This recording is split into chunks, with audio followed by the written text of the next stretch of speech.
kaayoo ifi galmaan geessaa fi miila dhabuun harka dhabuun nama hin daangessitu. Ka'anuuti irratti xiyyeeffachuu qabnu addii xiyyeeffannoo fi hojii. Mee hoggansa keessatti sektoraalee hedduu lafa hoggantee jirtu odeeffannoo ka qabu. Sektara 5 hogganee jira. Faayidaa dudubbannu hogganaa biiroo barnoota godina Gujiilee turtee jirtu. Godina Gujiilee. Umriin meeqa inni hoggansaniif si ramadan? Hoggansan gisee dhufu umriin 26. Barsoota waggaa 30 barsiichifaa hogganaa turte jechuudha. Barsiisaa kiyya hogganaa ture jechuudha. Kun carraa guddaa kamalee fakkeenyaaf tapha yennaa ijoollummaa keessa yaadatu tokko qaba. Ishii taphatteetta? Taphadheera. Ishii abbaan kiyya dannaba galcha abbaan keeti dallee wacha abbaan kiyya loonii boo abbaan keeti foonii boodhan. Waddaantolee malee qabaadhaa waddaantolee tara kanaan buqqa'eera. Dhoffadhee asii qabadhe ji'a tokko akkana maatii dhoffata. Waajjira galii magaalaa Finfinnee kutaa bulchiinsa magaalaa Lammii Kuraatti abbaa adeemsa olaanaa waajjira galii ta'ee hojjetaa jiran manga. Gaafa asii galuyyuu chaalenjiin na mudatee jiran. Dorgomee dabaree an jenna na dhooguuf yaalan. Galii Finfinnee hin deemini. Jiraattee hin dandeettu. Ani ilma horsee bulaati. Ilmi horsee bulaa gaafa dhalatu maan jedhaniini kana yoona eegee loonitti dhaadani. Carraan barnootaa guddaan biyya Chaayinaatti kennamee fi carraa barnootaa san argattee dhuttee miis gootee deebitee didattee jechaa ta'e jedhanii isii hamatan. Waan mulu fixee biyyallee filadhee yuunivarsiitii Chaayinaa keessa turte hunda filadhee yeroon geetteetti paaspoortii dhuun jedhe. Dargaggeessi kenne qabsoo jireenya ofii jijjiiruu irratti hojjechuu qabanii jechuudha. Maaniif nami gaafa ifi ta'e namaaf ta'e. Barnoota keetiin immoo eega barattee haga sadarkaa kamii deemtee jirta? Digirii tokkoon eebbifamee hojjetaa jira. Tokkoffaa san orjinaalii qabaa jechuudha. Okay. Wali fiigii orjinaalii qaddee jira.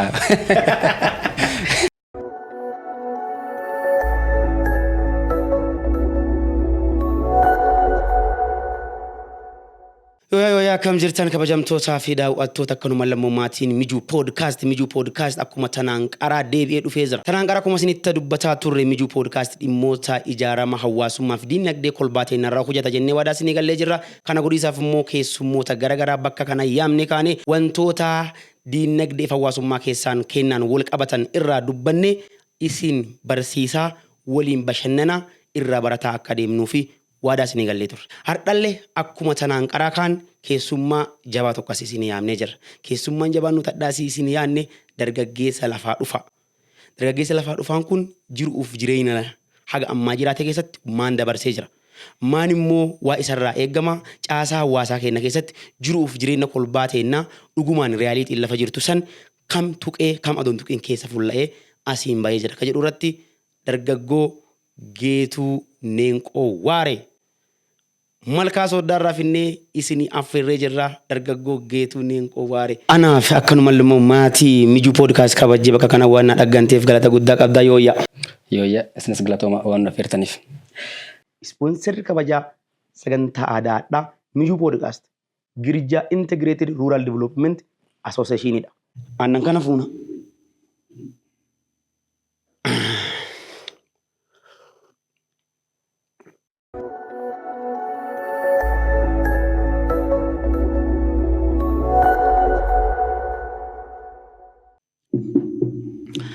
Ayyee mee dargaggoo Geetuu Neenqoo ammaan dargaggoodhe malee caasaa hawaasaa uummata keenya qabu keessatti amma sadarkaa asirra jirtu uumaan jedhama qeedhoo moo goomareessa moo ammattiin tanatti yookiin immoo kata amma keessa jirtu caasaan keessa right now maani? Caasaan ammaan keessa jiru gaamareessa. Maanii fi fuudheera waan ta'eef gaamareessa. Fuutee abbaa ijoollee. Fuudhee abbaa ijoollee lamaati. Abbaa ijoollee lamaati. Gannaa hoo? Ganni kiyya amma almost 29. Ganna 29. Ganna 29tti wa'ati keessa dabarte amma gaamareessa si godhamu dargaggoo amma nuti dargaggeessadhaan amma nuti. Subboo kaayidhaan kaan jechuudha. Subboo kaayidhaan kaan. Dargaggeessa. Fuutee jennaan subboodhaan gaamareessa abbaa maayaa maatii jechuudha. Ayyee ulfaadhu mee latti dhaloota keetii ardaan itti dhalatte yookiin bakkeen dhurte keetitti bu'eessa. Ardaan dhaloota kiyyaa Gujii lixaa aanaa malkaa sooddaati. Achillerraa ganda baadiyyaa cabbitti dibbee moottaa adda jedhamu dhaladhe. Malkaa sooddaarraa kiiloomeetirii almost 30. Finfinneerraa immoo kiiloomeetira 640. Iddatti dhaladhe. Ijoollee goomoleeti. Ijoollee goomoleeti. Ilma horsee bulaa. Mee kiiloomeetira 600 kan amma mukatti argamtu Finfinnee kiiloomeetira 600 ol handhuraa Oromiyaarraa fagoo an irratti bu'ee amma immoo imalta jirta. Maliifuu namichi dhufe kun akkanuma gommaa konkolaataa qofaan dhufee hin jiru geejjiba callaatti fidee hin jiru yookiin miila allaan dhufee hin jiru adeemsi jiruuf jireenya keetii akkaataan itti yennaa baaddaa dhalattu immoo jireenya ijoolleen baaddaa keessummeessitu san kakkamiin hunda keessummeessitee keessa dabarte carraa barnootaa immoo dhaggattee nama hadhaa isaaf wanni karra sii bannifamaan fakkaate. Okay, ani akkuma gaasitti hime ilma horsiisee bulaati. Akkuma beekamu ilmi horsiisee bulaa gaafa dhalatu maan jedhaniini kana yoona geeloonitti dhaadhani. Akkuma sani hin dhaladhee akkuma dhaadheeni akkuma ilma horsiisee bulaa horiitti isaa guddadhe horii laddootissuu barnoota galee jechuudha. Carraa barnoota immoo akkaataa itti argadhee baay'ee nama dhiban nama ajaa'iba. Umuriin kiyya xiqqaa abuyyaa kiyya jira. Obboleessi haadha xiyyaa ta'uun dhagumee jedhani. Mucaan kun barnoota gahee jiraadhee ifi wayaan natti bitee mana barumsaa na geesse. Baay'ee xiqqaa annaa sana. Abuyyaan kiyya akkamalee xiqqaa mucaan kun barnoota gahee jira. Ambillis annaa sana horichisaa. Mucaan kun mana barumsaa dhaquu qabadhee na geesse. Guyyaa akkasaniin mana barumsaa galee jechuudha. Mana barumsaa gaafa galee cadhisee akka barumsa irratti xiyyeeffannee ganama mana barumsaa dhaqaa galgala immoo loon dhaqa loonti dhaqaa jechuudha. Galtee dubbisuun qo'atuun hin jiru maaniifi ani ilma maatii keessaa guddaati itti gaafummaa baay'ee qaba waan ta'eef namni haadha xiyyaa qoraanchessu ana kabisaan dhaqu ana kaloontissu ana waa hunda ba'aan guddoon irra waan jirtuufi waan lamaanuu wal cinaa qabadhee deemuu danda'e. Barnootaa fi hojii maatii. Gahee ilmi horsiisee bulaa taphatu mara taphataa dhuttee jechuudha. Barnoota keetiin immoo eega barattee haga sadarkaa kamii deemtee jirta? Barnoota keeyyaan amma almost digirii tokkoon eebbifamee hojjetaa jira. Digirii lammaffaa immoo jalqabuuf yaadaa jira. Malee amma kan amma qabu digirii xiyya tokkoffaa sanii orjinaalii qabaa jechuudha. Wali fiigii orjinaalii qabdee jechuudha. Sandansitti masii qaba. Tamaggumatu harkaa qabdaa jechuudha. Barataa barra ilma horsiisee bulaa kun yeroo baay'ee dhiibbaan garaagaraa kaakumatatti jetti kana yennaa horiin waan nyaatu dhabee mara loonii barbaasaa fi godaananii yennaa godaanan immoo mana barnootaa irraa fagaattaa barnoota addaan kutuun jira. Jireenya horsiisee bulaa keessatti horii gula deemte waan ta'eef dhadhiittee waan barnootaa jirtuuf yoo namni aduma horii salleettisine ta'e barnootaayyuu yoo namni sibira waloo oofatee deeme yookiin re'ee oofatee deeme godhati jiraattu waan kana dirqama achi teettee barsiisaaf irraa akka ta'u horii kana gula deemee saafittee barnoota addaan kutuun jira. Carraa akkasii fasi mudatee jira. Namudateera. Fakkeenyaaf bara galaanni cite fa'aa bara bonni ammaate fa'aa barnoota addaan kutuu jira. Namudateera. Bara 2003 yaadadha. Kutaa 8 dhaqqabiruun oolaan dhufe akka malee oolaan guddaan dhufe ennaan abbaan kiyya dhiise barnoota naan jedhe. Kutaa 8 keessa. Ana abbaa kiyyaa guddaa ijoolleen gadi ammoo xixiqqoo horii kanaan godaane naan jedhe. Akkuma san akkuma beektu itti gaafatamummaa fudhadhee horii kan fudhadhee godaaneen bara 2003 jechuudha. Kutaa 8 keessa barnoota addaan kutee horiin godaanee waggaa tokko horii kaan maamulaa muka yaabaa itti ciraa waan hin godhin hin qabu kajige kaasaa obaasaa elmaa qofiiti jechuudha. Ijoollee xixiqqoo guuradhee godaaneen akkasiin horii abbaa kiyyaa bona baasaa jira waggaa tokko barnoota addaan kutee. Deebitee moo barnoota deebite? Deebi'ee kutaa 9 gale. Barnoota keetiin immoo barata akkamii turte?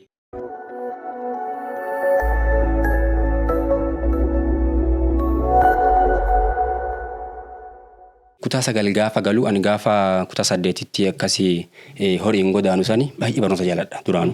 Barnoota baay'ee jaaladha. Barataa barnoota dubbisu barataa sadarkaalee qabataa dhufe jechuudha. Barataa cimaa barnoota. Kana waan ta'eef kutaa 9 gaafa galan Ingiliffaan baratanii afaan Ingiliffaatiin waan baratanuu fi barbaadadhee gaayidii wayii gaafsanii hin jiru. Naa beekan dubbituu illee hin jiru. Maatii tana durallee immoo naa barateeru hin jiru. Maatii tana keessaa mana barnootaan fooyya'aa qabu naa barate ana. Haa biraan jiru jechuudha. Barbaadee daftara jechuudha. Daftara kutaa 9 kan namni naan dura baratee jiru. Naannoo gara shaakkisoo sanii hagammaa yaadadhaan bu'inaa qabatee dhufe. Kan namni itti barreesseeru. Daftara kaan dubbisa kutaa 9 galiisaaf. Kutaa 9 galiisaa barru kutaa 9 waan galuu fi horii tissaa okee jabbii okee itti haama. Loon immoo mukatti jira. Akkasaniin daftara kaan dubbisaa.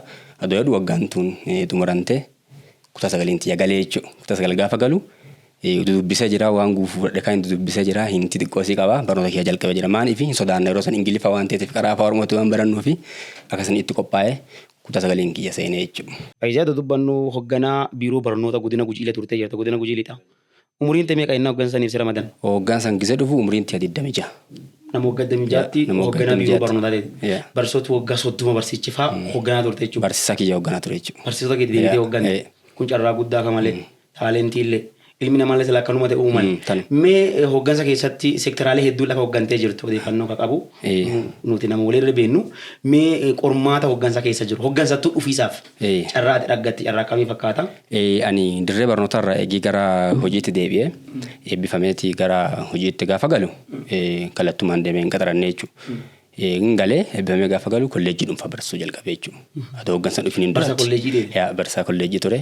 Waggaa tokkoof kolleejjii eegii barsiisee ka'een duuba achiin duuba gara hoggansa biiroo barnootaa itti aanaa ta'ee dhufee jechuudha.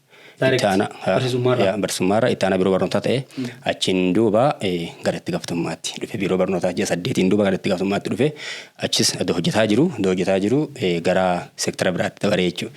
Gara aanaa deeme aanaa surroo barguddaa itti aanaa bulchaa ta'ee achis ji'a murtaa'e hojjedhee achii ka'ee almost naannoo gara seektara 5 itti gaafatamummaa fudhadhee hojjedhee jira. Achii ka'ee ammoo waajjira bulchiisa godina Gujii Lixaa itti aanaa ta'ee dhufee achis ji'a murtaa'e hojjedhee achii ka'ee itti aanaa liigii dargaggoo godinaa ta'ee jechuudha. Achiin booda achis hojii dargaggoowwan keessatti baay'ee asitti hojiin ani hojjedhee kan baay'eetti gammadu liigii dargaggoo irratti jechuudha. Maaliif anis dargaggeessa hojiin dargaggoo wal fakkaatti asitti hojii baay'ee hojii boonsaa dargaggoota godina Gujii Lixaa isaan ragaa ta'uu hin danda'ani isaan waliin waan baay'ee hojjedhee jira. Kanuma irratoo jiru gara kominikeeshinii paartii godinaa dhufee jechuudha. Gara kominikeeshinii gaafa dhufu itti gaafatamaa kominikeeshinii paartii godinaa ta'ee hojjetaa adoo jiru bara 2016 carraa Finfinnee galuuf naa dhufe ji'a 9ffaa keessaa dorgomee waajjira galii magaalaa Finfinnee kutaa bulchiinsa magaalaa Lammii Kuraatti abbaa adeemsa olaanaa waajjira galii ta'ee hojjetaa jira ammaan kana. Abboo. Waggaa dhiyaatan keessatti seektira shan hogganu umurii tanaan immoo hoggansa ta'anii ka'anii namoota waggaa dheeraa hogganu qormaata hoggansa keessa jiru maan nagarte wanni amma silaayisee irra ta'uu qaba jettu hoggansa keessatti keessaayyuu yennaa ammaatun yennaa akka malee qormaata hedduun walitti qabantee jirtu qormaata hedduu jira qoraattii hedduu jira dhoqqee hedduu jira kana mara keessa akkan gootee fullaate luf ettee asiin fullaate. Dhugaa dubbatisaa fi qormaati baay'een jira. Keessattuu gaafa itti gaafatamummaa fudhattee hojjettu qormaata hedduun si qunnama. Maaliif kaatulee hojjettu nama kaata hojjettuuf illee immoo nama. Namni immoo amala isaa waliin fakkaatu. Akkuma dhaloota isaatiin yookuun waan dansaa hojjetu kuun waan hantuu hojjeta yookuun ijaaru immoo kuun hin diiga. Rakkisaa jechuudha. Challengii baay'ee kana hunda keessa dabarsanii kana qofaayyuu miti rakkoon nageenyaa jirti jechuudha. Fakkeenyaaf godina Gujii Lixaa rakkoon nageenyaatti jira. Gaafa sanii yeroo an hojjedhu sun keessattuu yeroo aanaa dhaqee sanfatti challengii guddaa ture. Aanaan surroo barguddaa aanaan deemu sun aanaa daangaarra jiru. Aanaa uummata Dagubii kanaan wal daangessu waan ta'eef baay'ee rakkoo hedduu ture.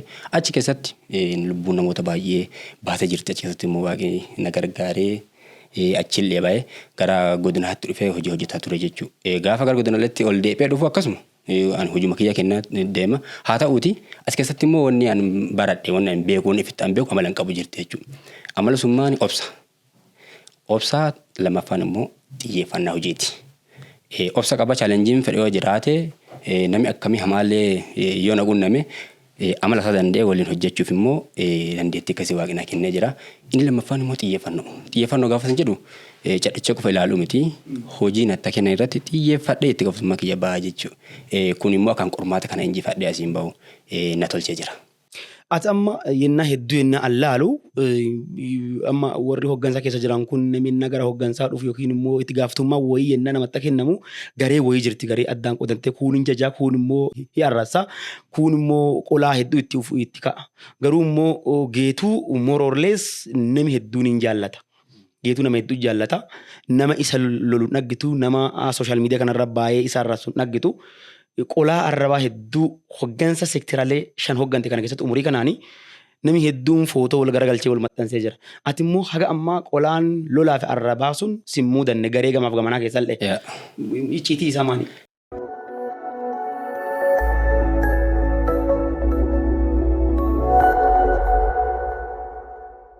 Icciitii isaa waan biraatu miti waa addaati miti waa addaallee godheetii miti ani yennaa hedduu irraan xiyyeeffadhu hojii kee irratti xiyyeeffadha. Garee lamaan akkasii jirtu beeka. Inni nuuf illee akkasii ta'an beeka.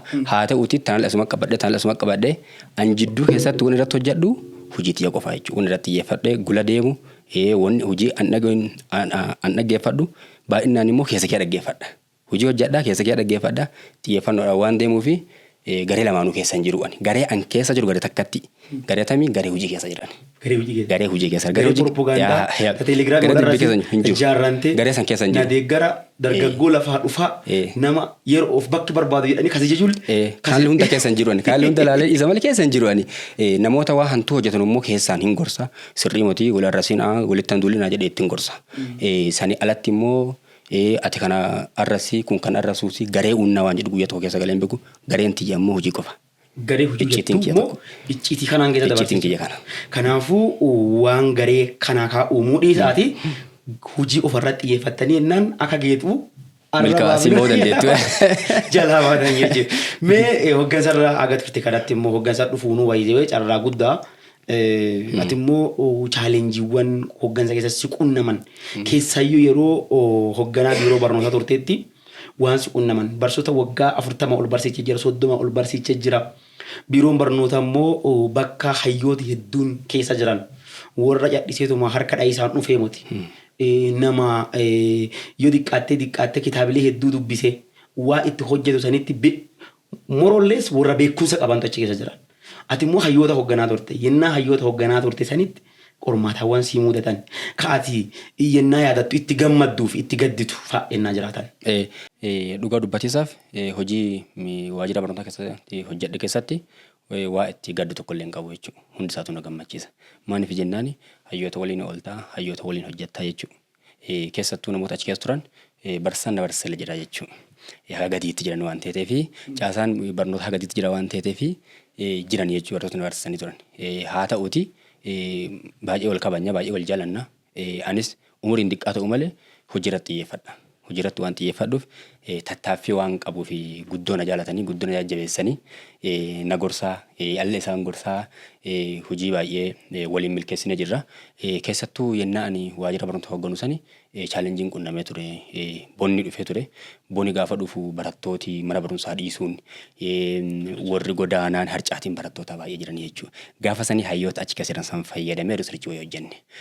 Riisarchii wayii hojjenne Dr. Tola itti gaafatamaa biiroo barnoota Oromiyaa bira dhufnee akka isaan nyaata barattootaa dhiyeessanuu fi gaaffii dhiyeessaa fi wanni guddoon nuti hojjetaa turre jirti jechuudha. Baay'ee itti gammada hojii hojjedhe keessatti. Barataa deebi'ee barsoota isaa hoggane ta'uu keetti immoo kana caalaa gammadaa jechuudha. Barsoota keetii wal kabajjee keessa dabartee achi immoo akkuma hangafa jalqabaa kaasaa turte aduma hoggansarra jirtu malli seektira dhibiirra. Magaalaa Finfinneetti seentee waajjira galii amma abbaa adeemsa hojjetaa jirta. Mee Finfinnee akkamiin si simatte akkam laatte Finfinnee? Kana gaafa siin jedhu ani hangafa ishee kaasaa jira seektara 5 hoogganaa jira. Gaafa qara kolleejjii barsaa ture jalqaba. Adoo hoggansaa dhufeen kolleejjii gara hoggansaa dhufee achi seektara 5 kana hoogganee jechuudha. Haa ta'uuti aduma hoggansarra jiru dhufeen.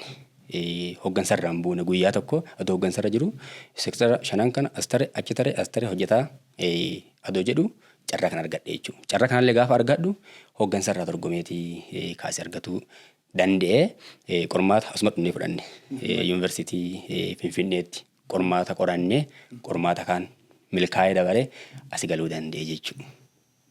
Mee imala haga ammaa imalte keessatti Finfinnee dhuttee seentee jirta.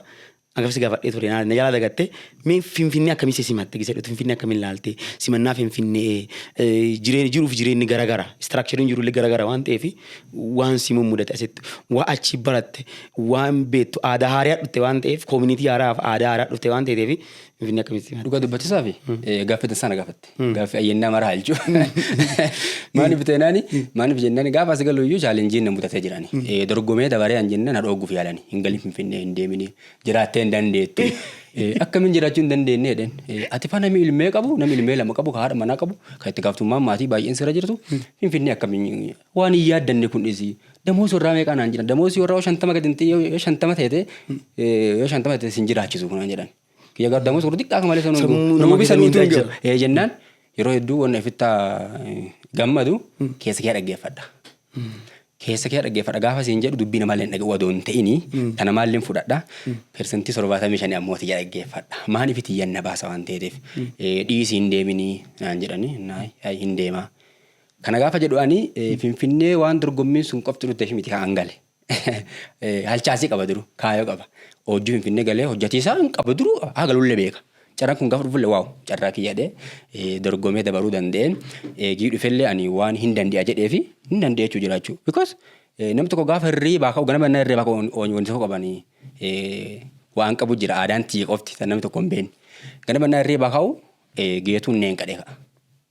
Maafi geetuun neen qadhee ka'a. Why because waati firraa raajjes irratti waan ta'eef anneen qadhee waan ka'uufi guyyaa kiyya guutuu injifataa oolan. Kanaaf hangaa Finfinnee dhufe jireenya achi jiraadhu caala jiraadhe. Amma achillee jiraadha. Tana qofaa miti amma iddoo tiyyaan gaheeraa miti. Hadhii qaba ammallee asillee hin turu. Waaqa ittiisanii si gahuutiif hadhibii immoo odeeffannoo wayii dhaga'ee ture.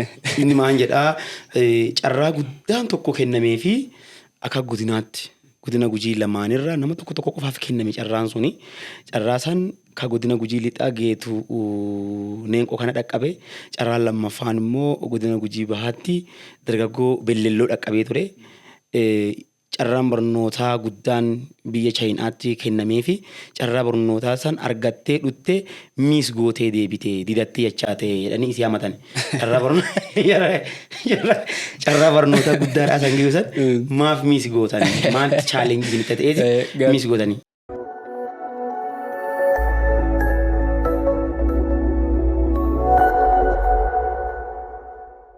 Maan seeta miis hin goone baay'ee hawaa turee hin jaaladha. Carraan sun gaafa dhufu nama tokko hin dhufu an surra jira gaasanuyyuu godina hin jiru. Bulchaa ittaana bulchaa surratti gaasana.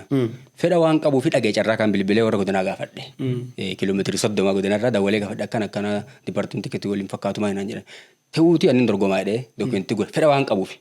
Fedha qofa waan qabuufi dhufee dorgome. Dhufee gaafa an dorgomuun calalaneera. Nachalalanii gara biiroo paablik sarvisii Oromiyaatti nu dabarsanii dhufne waa hunda fixannee waa hunda guunne waan barbaachisu hunda guutanne amma yoona waa itti aare waa irraa hafaaru. Waan mulu fixee biyyallee filadhee yuunivarsiitii Chaayinaa keessa turte hunda filadhee guutadhe waa hunda xumuradhe. Warri achiis fudhatee? Naan amma yeroon geetteetti paaspoortii dhuun jedha. Paaspoortii gaafa naan jedhan geetuun kee paaspoortii eessaa fuudha. Eegi mattaawqaa ganda. Ati hin deemaa malee Chaayinaa deemee barataa? Hin deemaa malee waan paaspoortii maani paaspoortii guutii foormii hunda guunne paaspoortii galche. Eessaa fuudhan paaspoortii? As maraadhu achi maraadhu eessaa fuudhan abelello as fiigaa achi fiigaa eessaa fuuna. Itti lakkichaa? Yeroo guyyaa 5 keessa hojjedha birrii feeta isinii kaffala hii hojjan ji'a tokko malee hin teessu. Carraan guyyaa 2 qofaaf. Kanaafuu sababa kana paaspoortii sababa ammoo fageenya Finfinnee irra fagaannee jiraannuuf paaspoortii waan hin qabneefi carraa san dhannee jechuudha. Amma inni rakkina qophaa'innaati moti jaalagiyya. Kun amma rakkina qophaa'innaati moti inni. Kun amma rakkina kan amma ifilleen komadhu nama komadhulleen hin qabu. Fedha hin qabulleen jedhu didadhee deebi'een jedhu ifi beeka wanti didadheen deebine booyee deebi'een. Maaliif jiddugalarraa fagaadhee paaspoortii dhabuu kiyyatti gaddee malee fitti hangadhu ifi immoo xiyyeeffannaa qaba deemuu fedha waan ta'eefi. Paaspoortiin immoo qaama dookumentiiti. Dookumentii arreenji godhatu qabu si'i. Dookumentii arreenji godhatu qabu ana garuu fageenyi an jiruu fi garuu xiyyeeffannaa dhabuun kiyyas boosummaan yalirti jechuudha. Warra silaa carraa amma argatte kana warra paaspoortii qabanu dhaqanii sila barrachuuf carraa kana aduu nama dhibiif sila dabareeru teete jettee fafittan gaabbine. Gaabbaa garuu namni qaba yaadu hin jiru. Namni nuti waliin yeroo sanii carraa sanii yaalaa turre hin qaba jedhee namni yaadu hin jiru baay'ee. Sanii miti dorgomuuf na fedha qabu hin jiru achi keessa namummaan dorgome yoo anuma. Eegas aarte paaspoortii fuute? Fudhadhe yoos fudhadhe aaree innuma san guutadhe fudhadhe. Kanaafuu fudhadhe amma hin qaba. Dhaansa maasirratti gama hundaan qophaa'umaa. Asirratti dhaansi an qabu xiyyeeffannaa keessattuu dargaggootaa fi nama gara umurii dargaggeessa waan ta'eef dargaggoota waliin hojii baay'ee hojjetaa ture jira gaafa godina Gujii lixaa jiru. Dargaggootaaf wanni an dhaamu xiyyeeffannoo hojii tokkoffaan.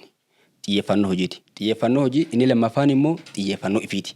Ifita xiyyeeffuu qaba dargaggeessi kenna. Dargaggeessi kenna yeroo hedduu qabsoo ofii dhiisanii qabsoo biraa qabsaani. Nami kabosona seenuu qabuu fi qabsoo jireenya ofiitiif. Angeetuun kabosona seenuu qabuuf qabsoo ofii jijjiiruuf. Ana amma Finfinnee kan jiruu fi qabsoo jireenya geessuuf Finfinnee jira jechuudha. Bosona Finfinnee keessa lamaan ta'an jechuudha. Akkasan dargaggeessi kenna qabsoo jireenya ofii jijjiiruu irratti hojjechuu qaban jechuudha. Maaliif nami gaafa ifi ta'e namaaf ta'a. Nami gaafa ifi danda'e namaaf godha. Yoo ammoo ifi hin danda'ini namaa godhuun nama dura abbaan dubbachuun rakkisaa waan ta'ee fi kana godhuu qaban. Innis dafaan immoo ifitti amantummaa qabatu dargaggeessi kenna. Kana gaafa isin jedhu dargaggeessi kana kamiyyuu dandeetti qaba. Namni kamiyyuu dandeetti qaba. Wanni guddaan boosa'ummaa ta'een nuti ifirratti hin xiyyeeffanne malee nama hundi nama addunyaa kana jijjiiruu danda'u. Yoo dandeettii keessa ifi jirtu fayyadame dargaggeessi kenna hundi nama addunyaa kana jijjiiruu danda'u waan ta'eef kana irratti yoo xiyyeeffatan self confidence yoo qabaatan eessallee dhaqqabuu danda'a waan ta'eef dargaggoonni kenna jabaadhaatii hojii irratti xiyyeeffadhaa kadhu isaanii kaasa.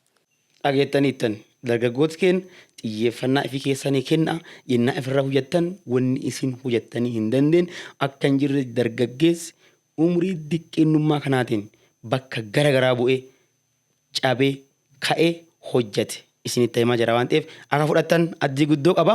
Mee imala haga ammaa deemte keessatti qaama galateeffattu yookiin immoo ebil kana naa godhee jira yookiin immoo qaama kana silaafittuu akkuma beekamu waan hundumaafiyyuu uumaa guddicha abbaan uumaa guddicha immoo kanamaatiin waliin madaalu addatti immoo fedhii jireenya nu adda tanatiin dubbatiisaafiyyuu waaqa tokkochatti angoorraa qaba. Waaqa tokkocha eeyyamee nanu adda tanatiin jira. Nami immoo jireenya namaa keessatti jijjiiraman fida. Nama ta'uu danda'a, qaama ta'uu danda'a, dhaabbata ta'uu danda'a.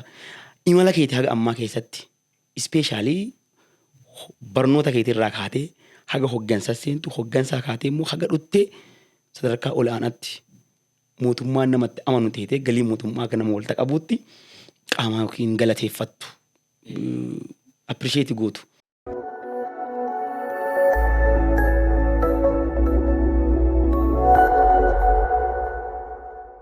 Dhugaa hunda dura uumaa galateeffannaa waaqa nu dadee nama waaqa galateeffachuuf sababii hin barbaachisu. Nama teenee uumamuun qoftiru galata waaqaatii gahaa jechuudha.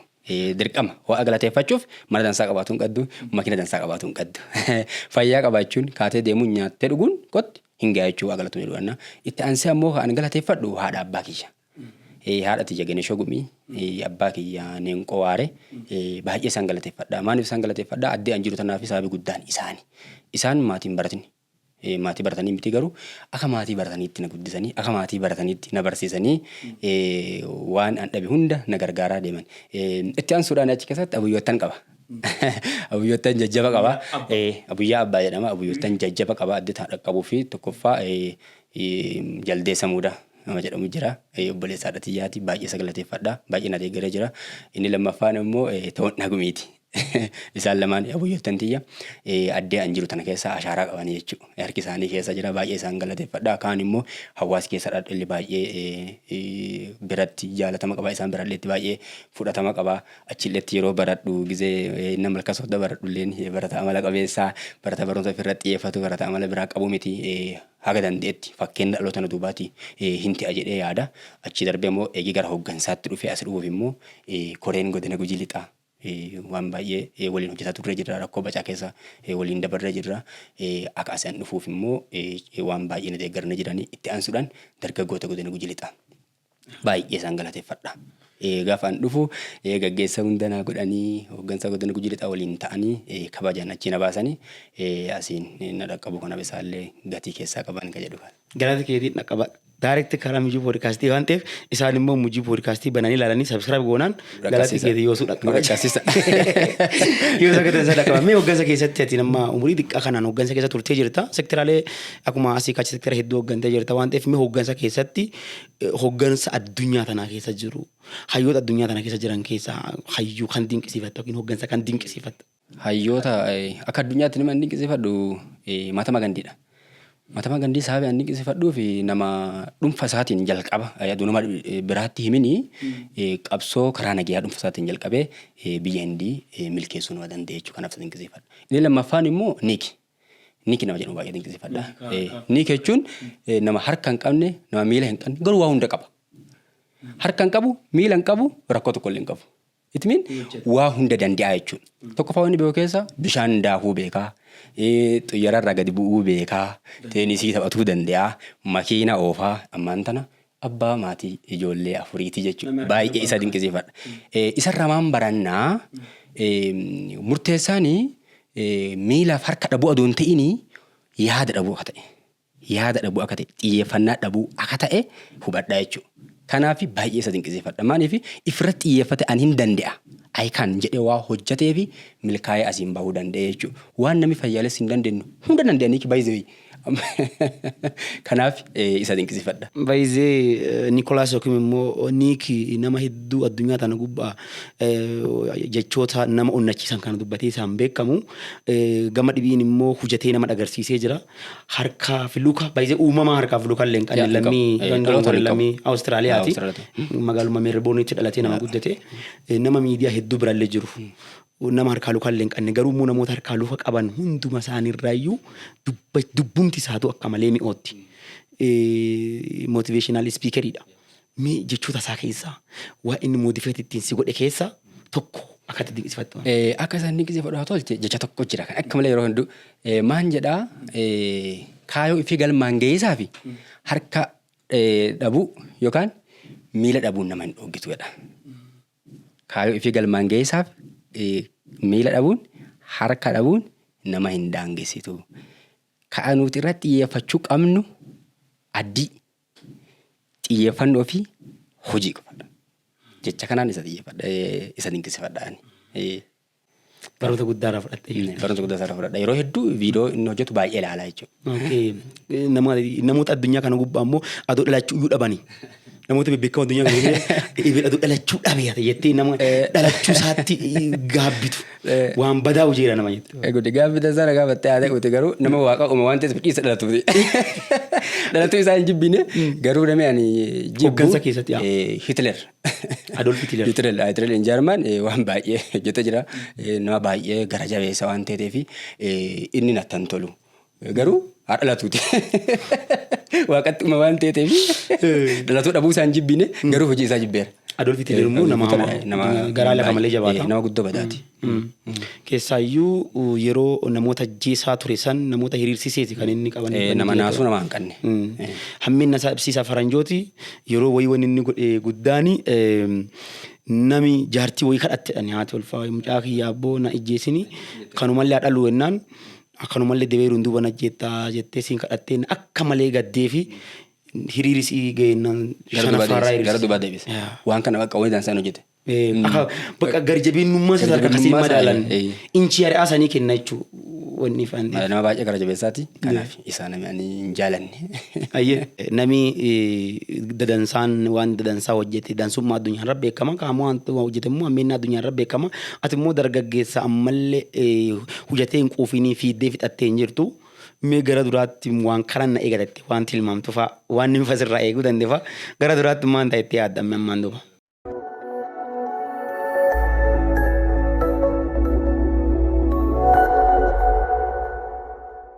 Gara duraatti ani waa hojjetu jiruuf qaba. Kaayoo milkeessuu qabuuf qaba jedhee ka deemu jiru jira. Kaayoo du'uuf qaba jechuudha. Ka ammaan tana du'u amma abbaan fira dhiisinaan jedhaan hin dhiinye isa immoo icciitii himu. Kana gaafa isin jedhu yennaa hedduu beektooti yeroo riisarchii hojjetu wal jalaa hatti. Jalaatuu dandeetta waan ta'eef sitta himu.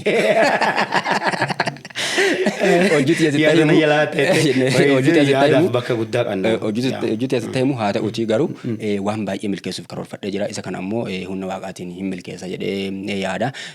Kana gaafa isin jedhu waan akka dargaggootteen fakkeenyaaf dargaggoota irratti hojjetaa jira ammaan kana kaampaanii Breakthrough Trading Share Kaampaanii jedhamu waliin amma dargaggoota irratti hojjetaa jirra. Dargaggooti akkamti mataa ifiin hojjechiisanii jireenya ifiin jijjiiruu danda'u waan jedhu irratti leenjii kennaa jirra jechuudha. Karaa kanaan hojii dansaa hojii hawaasa keenya biratti fudhatama qabdu gara fuulduraatiif hojjedhaa ammas hojjetaa jira waan ta'eef kana ammoo bakka guddaa kennee hojjedha jijjiirama dargaggoota irratti kan jedhu. Waaqni milkeessa kana hin milkaa'a. Ameen. Waaqni milkeessa. Tadhibii immoo waan gara ijoollummaatti duuba si deebisa. Amma ijoollee yennaa turreen nuti tapha gara garaa taphataa guddannee jirra. An fakkeenyaaf tapha yennaa ijoollummaa keessa yaadadhu tokko qaba. Ishii taphatteetta? Taphadheera. Ishii abbaan kiyya dannaba galcha abbaan keeti dallee bacata abbaan kiyya loonii boo abbaan keeti foonii boodhan. Wanni sun wanni jabinna abbaattiin faarsiti ijoollee. Abbaan kun jabaa abbaan dannaba galchu suni adhee lolee dannaba galcha ka dallee acu sun immoo yaraa waan ta'eef hin dheeta. Ta'a ijoollee kana mara beekta. Kan hunda taphattee keessummeessiti dabarte. Dabarte. Keessattuu immoo kan akka malee an taphadhee jiru korbo. Korboo adhiisa. Korboo adhiisaa xiloon beektamuti. Xiloo tana qarfannee dirrii beektamuti muka dirreedhaan. Hin kaasa digisee takkatti. Muka dirreedhaan kan akka tansaa qarree xiloo midhaafanna. Xiloo eegi midhaafanne hunduma korboolle duruu midhaafannee jirra. Korbootaan konkolaachinoo sin kolosaan hin darban. Namni itti qabe immoo hin baasaniif. Namni itti qabe immoo hin baasaniif. Wal dorgommi. Wal dorgommi haalee baay'ee taphadhaa jira. Wadhaan tolle. Wadhaan tolle akka malee qabadha dura. Wadhaan tolle akka malee qabadha wadhaan tolle. Wadhaan torra tara kana buqqa'eera. Haraa kana buqqadhe buqqa'ee wanti wadhaan toon tapha waan ta'eef dheekkansaa mootii galtee himattu harki kunnina buqqa'ee dhoffadhe. Dhoffadhe asii qabadhe ji'a tokko akkana maatii dhoffata. Wayyaa harka dheertu qofa keedhaa akkana ta'edhu guyyaa tokkocha isin mucaan korra kana maan ta'eeretti akkooteen takkaa jira quba kana qabde. Yoo isin quba kana qabdi iyyiteera kun bulu. Naafattee dhadhee. Waa hidhayya. Isin mucaan dhaphu goona qaban. Waan kana waan irraa baasan harki iyyitee. Maa adoo jaarti sammallee ammaan tana harka tokko chan qabu. Silaanaaf. Citeera akkaan dhoffadhe wadhaan toorratti beekadha. Garaagarummaa wadhaan toof dheekkansama. Garaagarummaa qaba garaagarummaa guddaa qaba. Wadhaan tooni tapha. Tapha garuu si jabeessiti. Qaama ispoortii keessaa tokko si jabeessiti. Borummoo nama dheekkan nama diguu dandeetta nama buusuu dandeetta. Kun jechuun preparation jechuun bakka qophii lolaati jechuudha. Garuu yoo akka feete namallee buuche yoo maddattee irraa kaata malee hin tuntu. Garaagarummaa isii sana. Dheekkansi ammoo nama wal addeetta waan ta'eef wal tuntaa buufataan dheette nama buuse. Gara keenyatti immoo dheekkansi illee deemee dubara gara taphaa deebi'a. Maaf seeta dhiirti duruu dhiira jedhani. Fakkeenyaaf gaafuu namni nu biraa waldii kan nuti gaafuu waldinna gaafuu waldinnee wal buunyi achi kaane dhiirti akkasuma maan duruu wal'aan maan tana kuyyoo kana kan buusetu maadheetu jubbaateera. Amma kana irraa kaanyee wal xaraarsine dhiira miti amma wal xaraaramne nyaannee dabar bakka dabarte jechuudha. Isiilee gara duubarra taphaa deebiti jechuudha. Akka gara keenyaatti amma gujiitti akkasi. Namni lolli nu dhumisaa. Duubara araaraan xumurama.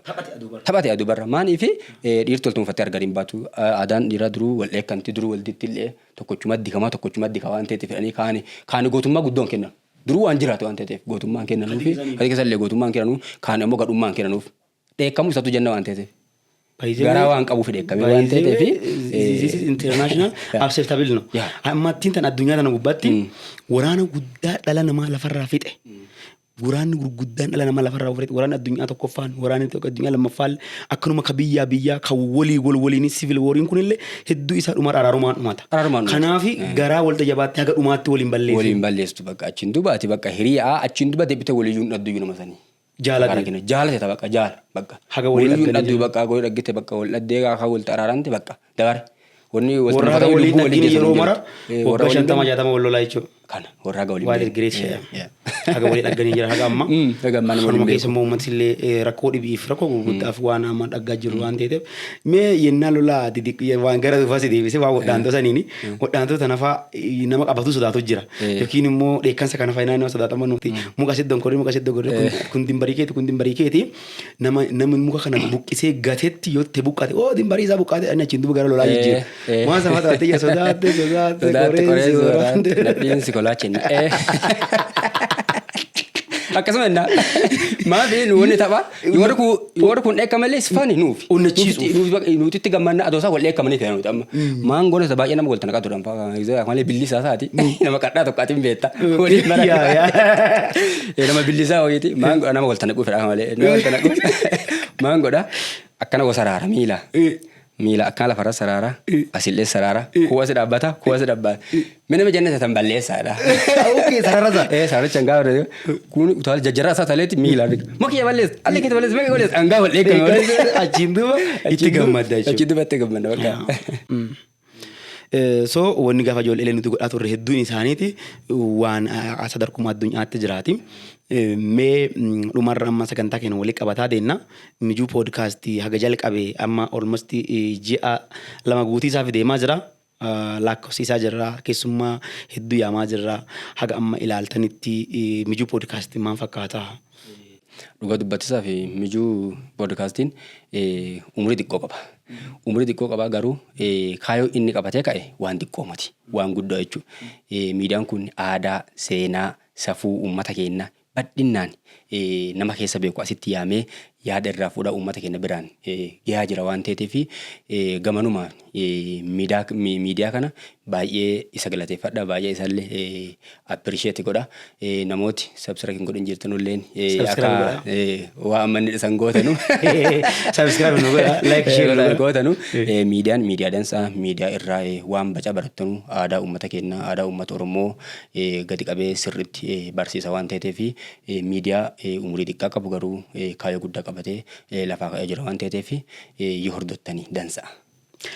Ayyee ati immoo asitti nu dhaggantee silaanuutu waan guddoos walii haasa'uu barbaanna sa'aatii dheeraas waliin turuu barbaanna adoo karaan garaa addan baasiin karaa adda baateedhani wanni irra jiru immoo qilleensa waan ta'eef qilleensi haganam aduma mi'ootu adda kutan dansaa waan yaamicha kee dhugumaan kabajjee akka jaalalleetti akka hiriyyaalleetti akka nama kiyyaallee kabajjee naa dhutteef galata guddaa sii qaba ulfaadhu horii naa bulgeetisha. Isinilleen galatooma waan nu affeertaniif ulfaadha. Ayyee kabajamtoota daawwattoota keenyaatiif akkanuma lammumaatiin mijuu poodkaastii mijuun teenna torbaan kana fakkaataa dargaggeessa siyyaannee kaanee waa inni keessa dabar bu'aa bayii jiruuf jireenya isaarratti xiyyeeffannee akkasiin barnoota irraa fudhattanuu fi kollaa qacaa taphataa adoo isin hin cinqisiisin adoo isin hin dirqisiisin akkasiin nu daa'attanuu fi nami asii yaanne sagantaan keenya torbaan kanaa saan fakkaataa waan guddaa irraa hubattanii jirtan jennee addii guddoo qabna. Sagantaan kun immoo akka namni dhaagee isin bara ga'uuf dhaabbanni ispoonseraa keenya nuuf ta'e Girjaa Integrated Rural Development Association dha. Dhaabbanni kun barnoota irraa hojjeta, fayyaa irraa hojjeta, akkanuma immoo gargaarsa namoomaatii fi eegumsa naannoo irraa hojjeta. Waggoottan 20 dabaraniif piroojektota 23 ol biyya teenya keessatti hojjetee dhaabbata wal gargaarsaa yookiin immoo civil society biyya kana keessa jiran keessa isa hangafa ta'e beekamtii guddaa qaba. Bakki argama isaa immoo magaalaa Finfinnee kutaa bulchiinsaa Nifaas Silk Laaftoo aanaa tokko keessatti bakka Labuu jedhamu. Magaalaa Labuu jechuun bakka sanitti mana amantaa Bataskaanaa warra Ortodoksii Madaanaalamii Labuu fuulduratti argamaa jechuudha. Dhaabbata kana qunnamiisaaf dhaabbata kana waliin hojjetiisaaf dhimmoota namoomaa kamirrattuu akka dhuttanii isa waliin hojjettanuuf lakkoofsa bilbila asii gadi barreessine kanaan Duwwaa 9 10 21 82 21 jettanii bilbiltanii miseensa dhaabbata kanaa ta'anii hojii namoomaa akka isa waliin hojjettanuuf waamicha isinii dhiyaasisee jira. Yennaa maraayyuu qophiilee aadaa wal qabatan qophiilee barnoota kennan irratti dhaabbata keenya mijuu poodkaastii waliin hojjedha jedhee waadaa waan nu galee jiruuf dhaabbata kana nu jajjabeessaa mijuu poodkaastii achumaan utubaa isiniin jenna. Horaa bulaa deebana ispoonserri kabajaa sagantaa aadaadhaa mijuu poodkaast Girjaa Integrated Rural Development Association dha. Isiniin dhaabbata keessaa beeksifadha ulfaadha.